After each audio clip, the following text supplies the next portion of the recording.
Dahil walang regalo yung asawa ko sa akin ngayong Valentine's Day. Paglalaban na lang niya ako. Ayan. Maglaba ka dyan.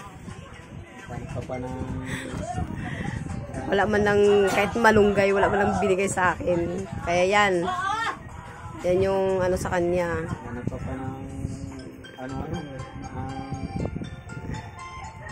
Yan yung ano niya sa akin para matuwa daw ako sa Valentine's. Lalabas siya, guys. Sipag ng asawa ko. Hindi na mahalaga ang bulaklak kayo at chocolate. Yan, mahalaga maglalabas siya. Dami niyang labahan. Dapat di kong gawain ito eh. Yan yung para ano daw, guys, matuwa daw ako sa kanya. Kasi wala daw siyang pa-surprise sa akin yan. Siya.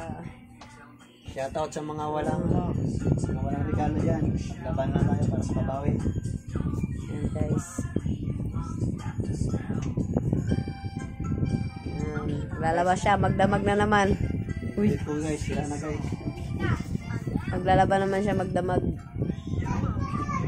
Guys, bibili pa ako ng regalo, guys.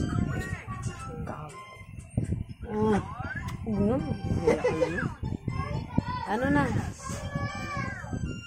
O sige na, mag-ano ka na dyan. Si cellphone mo na ako.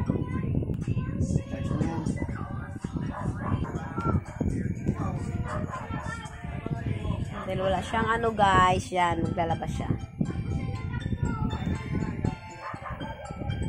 Dapat pagtimpla mo ako ng kape. Pagtitimpla ko din siya ng kape.